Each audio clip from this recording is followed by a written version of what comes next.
Hello नमस्कार विद्यार्थियों, PKG की स्टडी पॉइंट के ऑनलाइन प्लेटफॉर्म पर आप सभी का हार्दिक स्वागत है। आशा करता हूं कि सभी विद्यार्थी अच्छे होंगे और आपके सीटी के एग्जाम की तैयारी वो एकदम अच्छे से चल रही है। देखो साथियों, मैं आप सबके बीच में सीटी की इंपॉर्टेंट क्लास लेकर आ चुका हूं। आप सभी को पता है कि हमारे इस चैनल पर सीटी की रेगुलर क्लास चल रही है, तो एक बार फिर से मैं आप सबके बीच में क्लास लेकर आ चुका हूँ।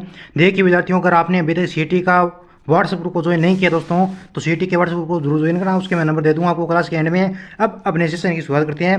ज़्यादा से ज़्यादा फटाफट से सभी विद्यार्थी एक क्लास को शेयर कर देना। एक एक पर्सन हमारे लिए यहाँ पे इंपॉर्टेंट है। चलिए दोस्तों, क्लास का पहला प्रश्न जो आपके फोन की स्क्रीन के सामने आ चुका है। क्वेश्चन क्या है दोस्तों? क्वेश्चन है बना कि घंटियों का शहर किसे कहा जाता है? ऑप्शन है झालापट्ट है, ब्यावर है, कानपुर है या चंद्रावती है। सभी बच्चे कमेंट करके बताइए कि घंटियों का शहर किसे कहता है। दोस्तों घंटियों का शहर किसे कहता है? तो घंटियों का शहर गुरुजी अपने city of bell, Jhalrapatan, white city, special Udaipur है। गुरुजी स्पेशल उदयपुर है, लेकिन घंटियों का शहर किसे कहा जाता है? झालापट्टन को कहा जाता है, जो व्हाइट सिटी है। क्या ये बात सही है आपकी? क्या झालापट्टन को घंटियों का शहर कहा जाता है? बिल्कुल भी एक को लो कर दो। ठीक है, जो बच्चे एक को लो करें ना, सभी का राइट आंसर हो जाएगा। अगला प्रश्न देखिए दोस्तों, किस नगर को जिलों की नगरी कहा जाता है? ऑप्शन है अलवर को, उदयपुर को, जयपुर को या बांसवाड़ा को। किस नगर को जिलों की नगरी कहा जाता है? ऑप्शन अलवर, उदयपुर, जयपुर या बांसवाड़ा। फटाफट से कमेंट करके बताइए कि जिलों की नगरी आपको किसे कहा जाता है। तो दोस्तों जिलों की नगरी कहा जाता है आपके लेक सिटी उदयपुर को कहा जाता है। ठीक है ना, बी ऑप्शन को कर दीजिए यहाँ पे लोग। बी ऑप्शन होगा आपका यहाँ पे राइट आंसर। ठीक है ना, याद रह जाएगा। इसे पूर्व का वेनिस भी कहा जाता है, ये बात आपको याद रखना है। ठीक है, नेक्स्ट हमारा क्वेश्चन है कि राजस्थान राज्य की आकृति कैसी है? ऑप्शन है चतुष्कोणीय है, विषमकोणीय है, समकोणीय है या षटकोणीय है। राजस्थान राज्य की आकृति पूछिए अगर आपके एग्जाम में प्रश्न है दोस्तों कि राजस्थान राज्य की आकृति कौन सी है, तो आपका सही आंसर करके आना है। आपको वहाँ पे गुरुजी पतंगाकार हो जाएगा। बिल्कुल दोस्तों, आपकी राजस्थान की जो आकृति है वो कौन सी है दोस्तों? पतंगाकार है। यानी राजस्थान की आकृति आपकी विषमकोणीय चतुर्भुज है।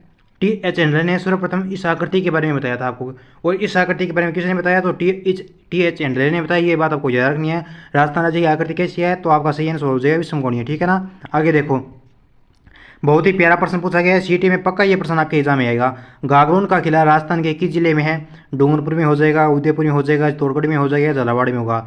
तो इसका राइट आंसर होगा अपना कि गागरोन किला राजस्थान के किस जिले में है? तो गुरुजी झालावाड़ जिले में है। डी ऑप्शन को लॉक कर दीजिए यहाँ पे। डी ऑप्शन हो जाएगा आपका करेक्ट आंसर। आगे देखो दोस्तों, अगला प्रश्न आपका कि राजस्थान का एकीकरण कितने चरणों में पूरा हुआ? ऑप्शन है 4, 6, 8 या 7। ये प्रश्न तो सभी बच्चों को आता है दोस्तों कि राजस्थान का जो आपका एकीकरण है ये कितने चरणों में पूरा हुआ। तो सभी बच्चों के मैं यहाँ पे कमेंट पढ़ रहा हूँ और बच्चों ने एकदम सही आंसर दिया है। सभी ने यहाँ पे लॉक किया है 4 नंबर ऑप्शन को। राजस्थान का एकीकरण गुरुजी अपने 7 चरणों में हुआ। बिल्कुल भैया आपका सही आंसर है। एक बार फटाफट से सभी लाड लेना, वो क्लास को शेयर कराओ भाई। सभी स्टूडेंट अपने व्हाट्सएप पे स्टेटस लगा दो कि यहाँ पे सीटी की रेगुलर क्लासेस चल रही है, प्री में तैयारी करवाई जाती है। भारत में से होकर कौन सी रेखा गुजरती है? ऑप्शन है कर्क रेखा, मकर रेखा, मध्य रेखा या उपरोक्त में से कोई नहीं। बहुत ही आसान प्रश्न दोस्तों। देखिए भारत में से कौन सी रेखा गुजरती है? तो आपकी कर्क रेखा ये आपके भारत में से गुजरती है। भारत की यह कर्क रेखा जो कितने राज्यों से गुजरती है? तो यह 8 राज्यों में से गुजरती है। कौन कौन से दोस्तों? तो वो राज्य आपके गुजरात है, राजस्थान है, मध्य प्रदेश है, छत्तीसगढ़ है, झारखंड है, पश्चिम बंगाल है, त्रिपुरा और मिजोरम। इनसे क्या करती है? आपकी कर्क रेखा गुजरती है। अगला हमारा प्रश्न देखिए कि डेगाना बिलाड़ा पालिता जालौर भाग है। डेगाना दोस्तों बिलाड़ा पालिता जालौर किसके भाग है? प्रश्न आपका ये पूछा गया है। ऑप्शन है मही बेसिन के है, चंबल के है, लूणी बेसिन का है या साबरमती बेसिन का है। फटाफट से कमेंट कीजिए और क्लास को शेयर कीजिए। डेगाना बिलाड़ा पालिता जालौर किसके भाग है दोस्तों? तो ये हो जाएंगे आपके लूणी बेसिन की। ठीक है ना, सी ऑप्शन को लो कर दीजिए। रोजी व्हाट्सएप के नंबर दीजिए। तो देखिए दोस्तों, अगर आप सीटी के एग्जाम की तैयारी कर रहे हो तो आपको ग्रुप को ज्वाइन करना है। अगर आपने ग्रुप ज्वाइन नहीं किया है तो ग्रुप को ज्वाइन करने के लिए आपको 9057 00 1547 इन नंबरों पे क्या करना पड़ेगा? आपको मैसेज करना पड़ेगा और मैं आपको ग्रुप का लिंक दूंगा, उसमें ऐड हो जाना। अगला हमारा बहुत ही प्यारा प्रश्न है कि मेवाड़ के महाराणा भूपाल सिंह किस वर्ष में राजस्थान के महाराज प्रमुख बने? ऑप्शन है 1947 में, 1948 में, 1949 में या 1956 में। बहुत ही प्यारा क्वेश्चन है, वेरी वेरी इंपॉर्टेंट क्वेश्चन आपके एग्जाम की दृष्टि है कि मेवाड़ के महाराणा भूपाल सिंह किस वर्ष राजस्थान के महाराज प्रमुख बने? तो ये बने थे दोस्तों आपके सन 1948 में। कब बने भाई? 1948 को लॉक कर दो आप। 1948 में आपके भोपाल सिंह ये राजस्थान के क्या बने भाई? महाराज प्रमुख बने। ठीक है, याद रह जाएगा। अगला प्रश्न देखिए कि राजस्थान में 1857 की क्रांति के समय यहाँ के एजीजी यानी एजेंट टू गवर्नर जनरल कौन थे? बहुत ही प्यारा प्रश्न है, इस प्रश्न को स्टार मार्क लो, पक्का आपके एग्जाम में आएगा। कप्तान ब्लैक थे, हेनरी लॉरेंस थे, जॉर्ज पैट्रिक लॉरेंस थे या कप्तान हिथकोट थे। इस क्वेश्चन का आपका सही एकदम स्टिक आंसर क्या हो जाएगा दोस्तों?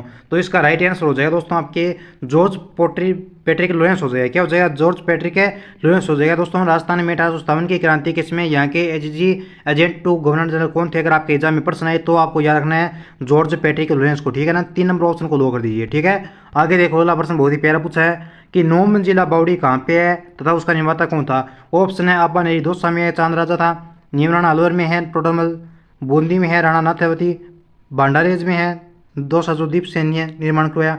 यहाँ पे आपसे 4 ऑप्शनों में से आपको एक ऑप्शन को चूज करना है जो आपका राइट है। कौन सा हो जाएगा वो राइट ऑप्शन आपका? 9 मंजिला बावड़ी कहाँ है, ये प्रश्न आपका है, और इसका निर्माता कौन है?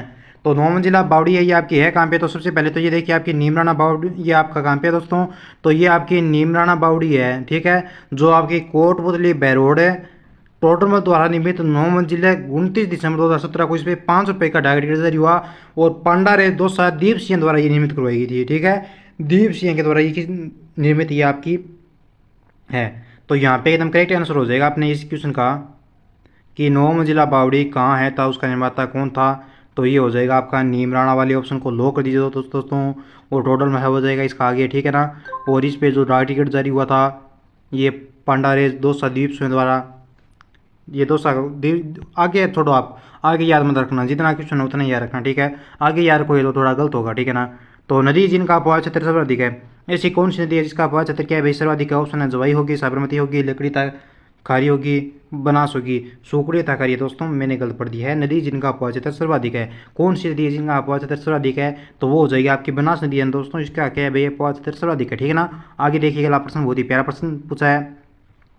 निम्न में से किस मंदिर को मामादेव का मंदिर कहा जाता है? ऑप्शन है कुंभ स्वामी मंदिर चित्तौड़गढ़ को, कुंभ श्याम मंदिर कुंभलगढ़ को, श्रृंगार चौरी मंदिर या एकलिंग जी का मंदिर। सभी प्यारे बच्चे कमेंट करेंगे कि निम्न में से किस मंदिर को मामादेव का मंदिर कहा जाता है। देखिए दोस्तों, मामादेव मंदिर किसे कहा जाता है? तो ये कहा जाता है आपका यहाँ पे राइट आंसर हो जाएगा दोस्तों आपका कुंभ श्याम मंदिर कुंभलगढ़ को कहा जाता है, ठीक है ना। बी ऑप्शन को जो बच्चे यहाँ पे लॉक करे हैं उन सभी का एकदम करेक्ट आंसर हो जाएगा। कुंभ श्याम मंदिर कुंभलगढ़ को आपका मामादेव का मंदिर कहा जाता है। विष्णु मंदिर कहाँ पे आपका, ये बताइए मुझे। जैन तीर्थस्थल केसरिया जी राजस्थान के किस जिले में है? डूंगरपुर में है, बांसवाड़ा में है, प्रतापगढ़ में है या उदयपुर में है? बहुत ही प्यारा प्रश्न दोस्तों कि जैन तीर्थस्थल केसरिया जी राजस्थान के किस जिले में है? केसरिया जी के बारे में पूछा आपके कि ये राजस्थान के किस जिले में है? तो ये हो जाएंगे दोस्तों आपके उदयपुर जिले में। कहाँ पे हो जाएंगे भाई? उदयपुर जिले में हो जाएंगे। तो जो भी स्टूडेंट डी ऑप्शन को लो करे है, डी ऑप्शन को लो करने वाले सभी स्टूडेंटों का एकदम करेक्ट आंसर हो जाएगा। आगे देखिएगा अगला सवाल क्या पूछा है। नेक्स्ट आपका प्रश्न है कि वह स्थान जो अपने मृदा शिल्प यानी टेराकोटा के लिए प्रसिद्ध है। ऑप्शन है मुलेला गांव है, केथुन है, बगरू है। 4 नंबर ऑप्शन में आपको देता हूँ सांगानेर। 4 नंबर ऑप्शन में देता हूँ सांगानेर। तो इसका सही आंसर कौन सा हो जाएगा दोस्तों?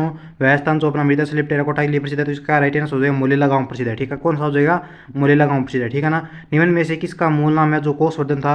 रामगढ़ का है, शेरगढ़ का है, बानगढ़ का है या मानगढ़ का है? बताओ भाई, फटाफट से कमेंट कीजिए कि निम्न में से किसका मूल नाम कोषवर्धन था। दोस्तों कोषवर्धन किसका मूल नाम था? तो कोषवर्धन आपका हो जाएगा शेरगढ़ जो आपका दुर्ग है, क्या भी इसका क्या था? मूल नाम कोषवर्धन था, ठीक है। शेरगढ़ को लॉक करने वाले सभी बच्चों का हो जाएगा राइट आंसर। एक बार सभी विद्यार्थी क्या करेंगे भाई? क्लास को शेयर कर देंगे। तो जो भी स्टूडेंट नए जुड़े हैं उन सभी का हार्दिक स्वागत है, वेलकम है। राजस्थान में संगठित किसान आंदोलन कहाँ से प्रारंभ हुआ था? ऑप्शन है बिजौलिया से, बेगू से, अलवर से या सीकर से। कितना शानदार प्रश्न पूछा है, लाजवाब है, गार्डन कर दिया गुरुजी। राजस्थान में संगठित जो किसान आंदोलन था ये प्रारंभ हुआ अपने बिजौलिया से। बिल्कुल भाई मेरे प्यारे विद्यार्थी, आपका सही आंसर है बिजौलिया, ठीक है। ए को लो कर दो। अरे भाई आज बादाम खा के हो, अरे भाई आज क्या बादाम खा के आए हो? जो यहाँ पे सही करे हो प्रश्न को। राजस्थान के स्वतंत्रता आंदोलन के दौरान गिरफ्तार होने वाली राजस्थान की पहली महिला। कितना शानदार, very very important question, exam के दृष्टि से मोस्ट पॉपुलर शानदार प्रश्न है। सीटी के एग्जाम में ये पक्का प्रश्न आपके आएगा, ठीक है। पहले बोला हूँ। तो राजस्थान के स्वतंत्रता आंदोलन के दौरान गिरफ्तार होने वाली राजस्थान की पहली महिला कौन थी दोस्तों? कौन थी कमेंट कीजिए, कौन थी भाई, कौन थी? गुरुजी ये हो जाएगा अपने अंजना देवी। बिल्कुल भी 2 ऑप्शन को लॉक कर दीजिए। 2 ऑप्शन को जो भी लॉक करे दूसरे को उसका राइट आंसर हो जाएगा। देखो अगर आपको ये प्रश्न है इसका अंजना देवी आपको याद ना रहे तो आप कैसे याद रखोगे इसको, ये बताइए मुझे। अब देखिए, राजस्थान के स्वतंत्रता आंदोलन के दौरान गिरफ्तार होने वाली राजस्थान की पहली महिला पूछा है। अब स्वतंत्रता में उसने भाग लिया तो उसने क्या किया भाई? आपने जो स्वतंत्रता भाई बहुत खुशी की बात थी, ये बहुत होनारी का काम माना जाता था उस टाइम, ठीक है। आज बोल दो आज तो घर से बाहर ही नहीं निकलती है कोई। तो देखिए इसने क्या की वहाँ पे जाकर चौधर की तो इसके लास्ट में लगा आपका चौधरी। तो याद रखना अंजना देवी चौधरी, ठीक है। इस तरीके से आपको याद रखना है। आगे देखो वाला सवाल, ललित विग्रहराज नाटक की रचना किसने की?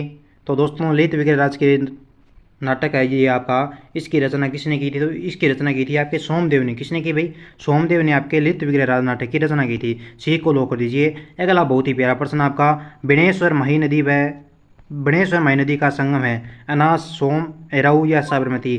बिनेश्वर मही नदी का संगम कहाँ पे है दोस्तों? तो ये हो जाएगा आपका सोम नदी पे। कहाँ पे हो जाएगा दोस्तों? सोम पे हो जाएगा, ठीक है ना, याद रह जाएगा। अगला बहुत ही क्या प्यारा प्रश्न आपका कि मैनसर प्रसिद्ध है सोने की चित्रकारी के लिए। मैनसर प्रसिद्ध है, सीधा मैं डायरेक्ट आपको बता देता हूँ, जो अपनी सोने की सूक्ष्म चित्रकारी के लिए प्रसिद्ध है। अब मेरी बात ध्यान से सुनना, ठीक है। देखिए दोस्तों, ये क्लास मैंने रिकॉर्ड की थी लेकिन थोड़ा ढंग से नहीं बोला गया है, वैसे भी चलो, वैसे ठीक है कि आपकी क्लास आ गई, वो बात आप अच्छा मानो, ठीक है। तो नए जुड़े हो तो चैनल को सब्सक्राइब कर लेना।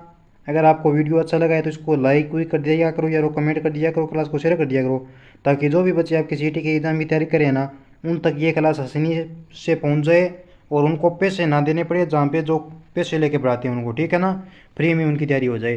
तो अब दोस्तों मिलती है अगले वीडियो में, तब तक आप सेल्फ स्टडी कर लेना। जय हिंद, जय भारत।